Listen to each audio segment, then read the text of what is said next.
মাননীয় প্রবাসী কল্যাণ ও বৈদেশিক কর্মসংস্থান মন্ত্রীর পক্ষে মাননীয় প্রতিমন্ত্রী জনাব মোহাম্মদ নুরুল হক। ধন্যবাদ। মাননীয় স্পিকার, আপনাকে ধন্যবাদ।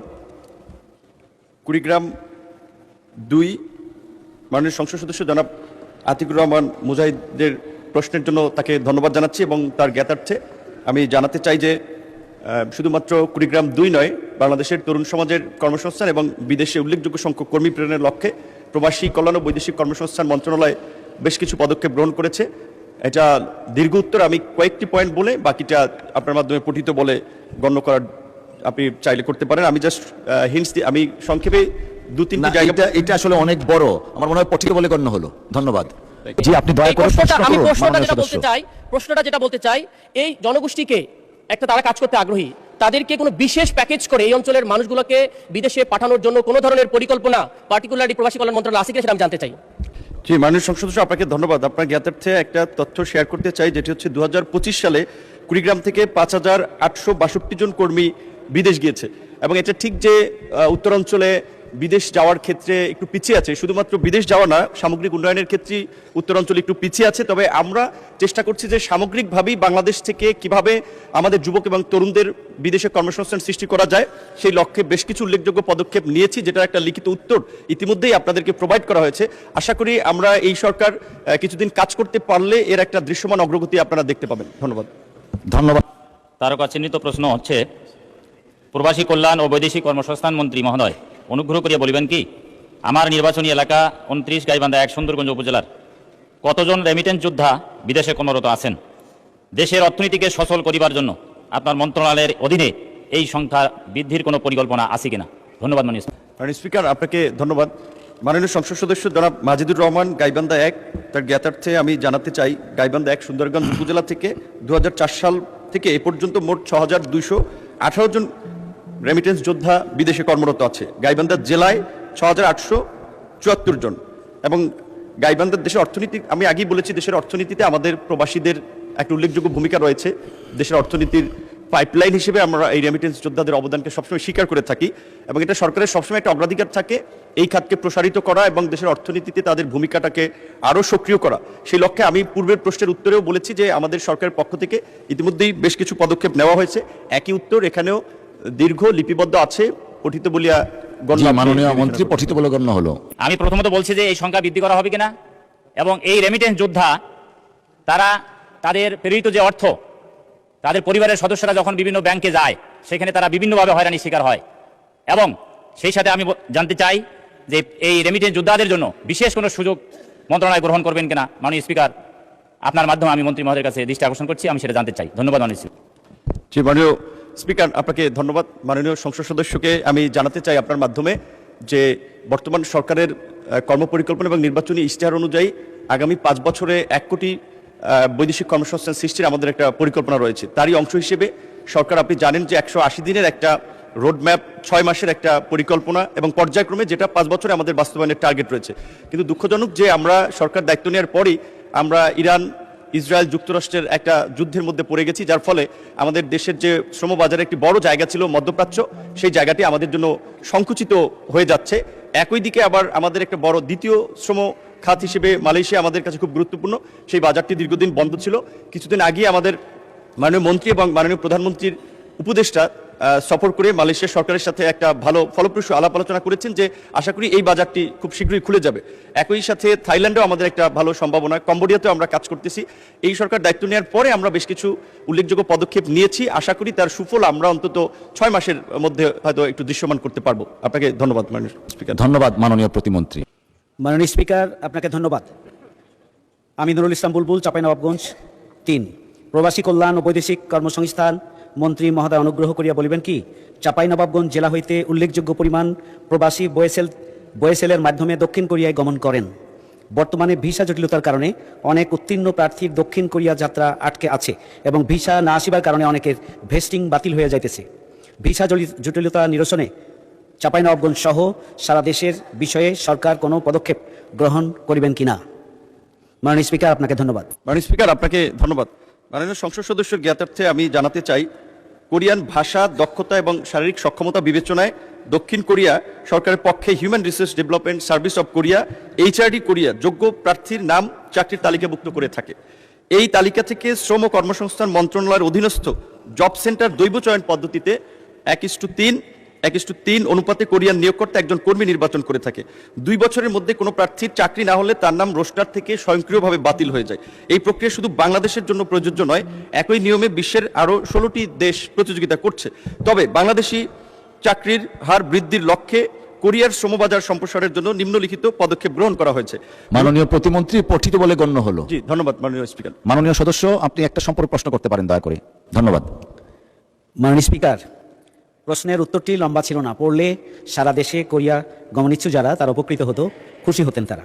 তো আপনাকে ধন্যবাদ। এরপরও সম্পূর্ণ প্রশ্নের মাধ্যমে আমি যেটি জানতে চাই, প্রবাসে যুদ্ধ চলমান থাকা অবস্থার কারণে সেখানে আমাদের রেমিটেন্স যোদ্ধা যারা সংশয় এবং সংকটের মধ্যে অবস্থান করছেন, এমনও হতে পারে তাদের একটা বড় অংশ দেশে ফিরে আসতে পারে যদি যুদ্ধ পরিস্থিতি আরও চলমান থাকে।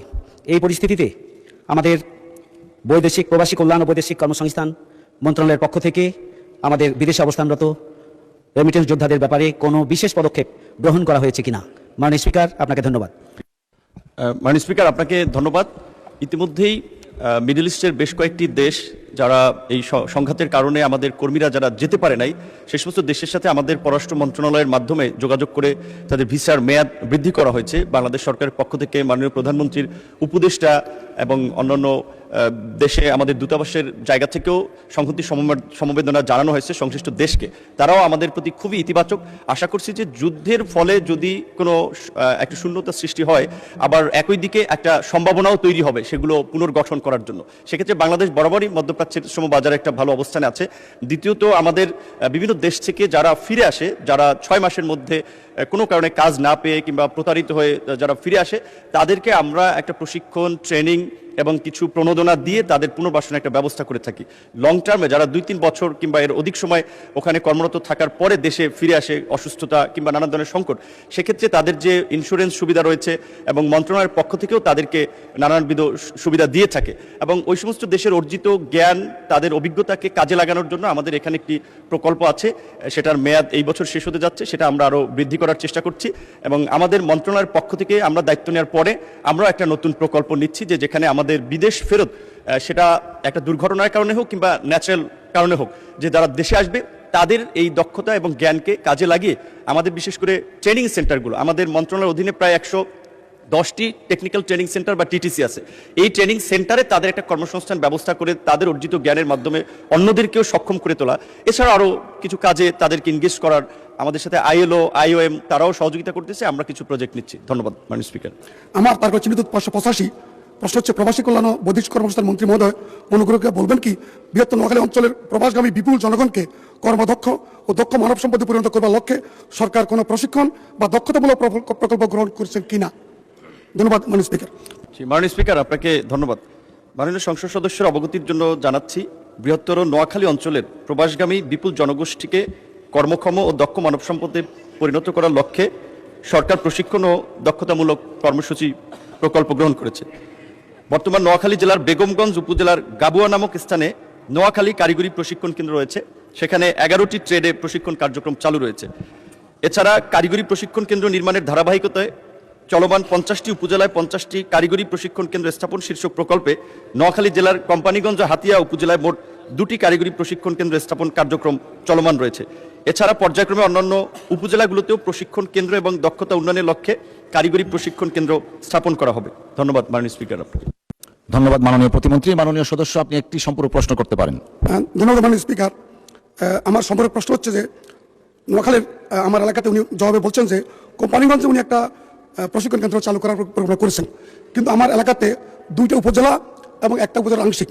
কোম্পানীগঞ্জ আমার বাড়ি হওয়ার কারণে বাকি ভোটারদের কাছে প্রশ্ন আসতে পারে যে উনি বোধহয় ওনার নিজের এলাকায় প্রায়োরিটি দিয়েছেন, এবং এই প্রশ্ন আসতে পারে অন্যরা বঞ্চিত হচ্ছে। এ কারণে মাননীয় মন্ত্রীর মধ্যে দয়া করে বিশেষ বিবেচনায় আমার পাশের উপজেলা কবিরহাটকেও কিন্তু দয়া করে এটা আওতায় আনবেন কিনা? ধন্যবাদ মাননীয় স্পিকার।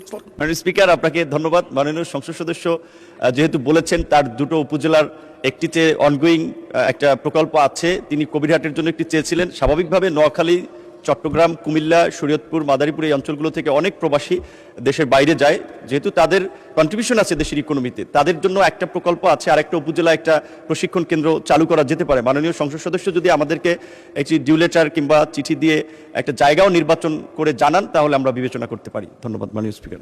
আমি মোহাম্মদ আফজাল হুসাইন, 78 কুষ্টিয়া 4, আমার তারকাচিত্রিত প্রশ্ন 588 মহান সংসদে উত্থাপন করছি মাননীয় স্পিকার। মাননীয় স্পিকার, আপনাকে ধন্যবাদ। মালয়েশিয়ার খাদ্যাভ্যাস, আবহাওয়া এবং সংস্কৃতিগত মিল থাকায় বাংলাদেশিদের একটি পছন্দের কর্মস্থল মালয়েশিয়া, এবং আমাদের একটা বড় শ্রম বাজারেরও জায়গা। দীর্ঘদিন নানান কারণে সেখানে আমাদের যাওয়াটা খুব কমে গেছে।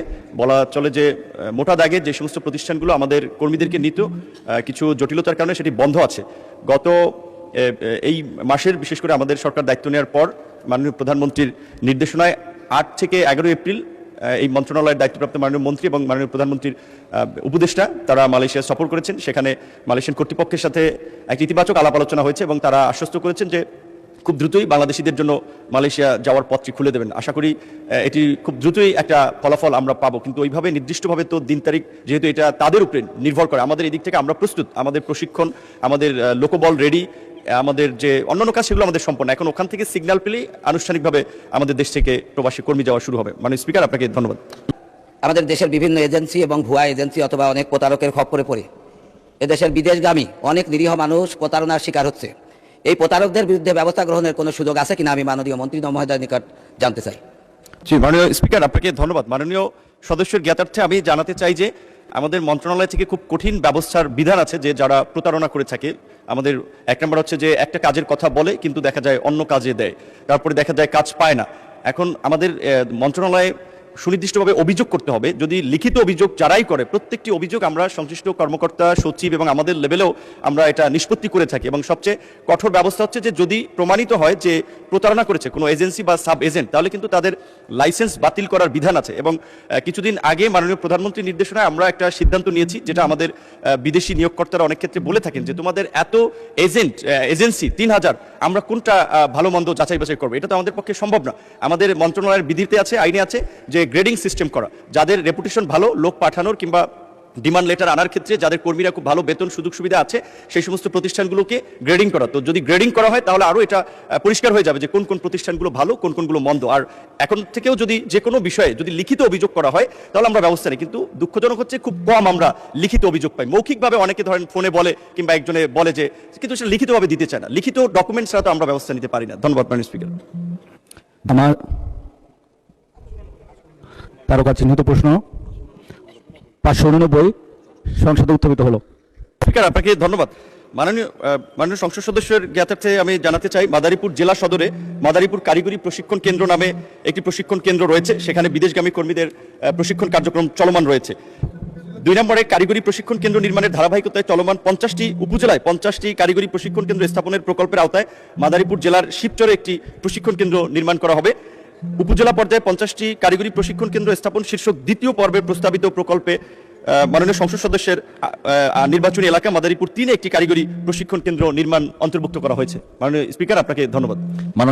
আমার নির্বাচনী আসনের আমাদের এলাকার অনেক যুবকরাই দেশের বাইরে যাওয়ার ইচ্ছা পোষণ করে। এই জন্য আমরা মনে করি আমার এলাকায় দ্রুত সময়ের মধ্যে এই কারিগরি প্রশিক্ষণ কেন্দ্রটি করার জন্য কত দ্রুত দেওয়া যায় সেই জন্য প্রশ্নটি রাখছি আমি। মাননীয় সদস্য, মাননীয় প্রতিমন্ত্রী। জি, মাননীয় স্পিকার, আপনাকে ধন্যবাদ। এবং মাননীয় সংসদ সদস্য প্রশ্নের উত্তরে আমি তাকে জানাতে চাই, যেহেতু একেবারেই নতুন প্রকল্প শুরু হচ্ছে, সেটির জন্য স্বাভাবিকভাবে হয়তো 1-1.5 বছর তো সময় লাগবে। তারপরেও মাননীয় সংসদ সদস্য যেহেতু সংসদের মাধ্যমে, আপনার মাধ্যমে বিষয়টি আমাদের দৃষ্টিতে এনেছেন, আমরা চেষ্টা করব যে অন্তত প্রায়োরিটি বেসিসে তার এলাকার কাজটা যেন দ্রুত সময়ের মধ্যে সম্পন্ন হয়। মাননীয় স্পিকার, আপনাকে ধন্যবাদ।